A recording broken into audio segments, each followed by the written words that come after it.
Also im Moment 7. Die haben jetzt 7. Okay. Weg mit euch. Victory for Sovngarde. Also sie sagen quasi, anstatt für das Land, für den Himmel. Pfff. Für den Headshot. Hö, hö, hö. Solch Bandit, Pfeil, immer, Rubin, ja immer. Silverim, ja, mit den ausrauben. Banditen rauben wir aus. So, und jetzt haben wir schon das erste Level up. Was werden wir das skillen? Was die wir erhöhen? Ich glaube mal Stamina, damit wir ein bisschen mehr schneller rennen können.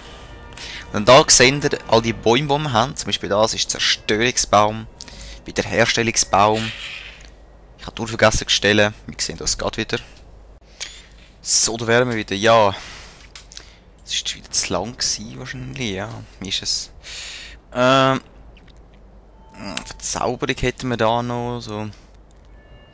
Was das genau ist, weiß ich immer noch nicht. Schmieden. Mal schauen, was wir da hätten. Da könnten wir Stahlsachen schmieden. Stahl. Oder schwere Rüstung. Im Moment sind wir aber gleich noch recht überlegen, den Leuten. Ich möchte mich eigentlich beim Schmieden ein bisschen verbessern. Dann nehme ich dann mal Schmieden. Dann können wir uns eine geile Rüstung machen. Im anderen können wir uns dann später verbessern. Wir werden dann genug früh weiter aufsteigen.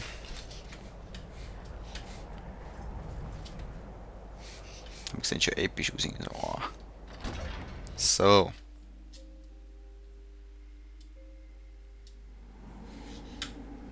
Da hinten sehe ich Leute. Gib mir ein bisschen Knie da. So, Weapons.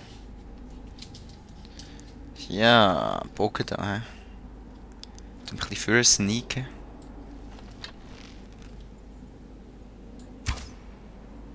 Bam! Ja. Yeah. Einer ist gerade tot. Hey, tschüss.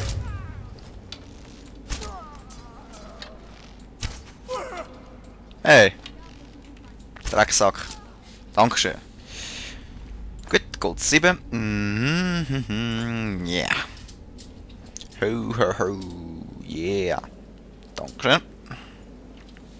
Banditeli, was hast denn du für mich? Ein bisschen Gold. Ist immer gut. Viel ist ja gut. Super. Wir nehmen wieder den Bogen, sondern Iron Warhammer. Hammer du. So. Weiter geht's. Was haben wir da? Skeever. Das ist so eine alte Ratte. Dann sind so ein Bandit geopfert. Das wäre eine bessere Waffe, aber die nehme ich nicht. Tschüss. Mir langt das, was ich im Moment habe. Da hat es auch Kisten. Die müssen wir aufmachen. Komm schon. Yeah. Gold und ja, Stamina-Trank. Zum das da, wo jetzt runtergeht wieder. Nicht ja wieder herstellen eigentlich. So, komm da. Und wir sind da, weil wir haben wollen da die goldige Klaue da zurück haben. Wo unser liebe Kollege da unten hat vorher. Oder nicht mehr gehabt eben. Und wir sehen uns im nächsten Part. Ein schöner Peace.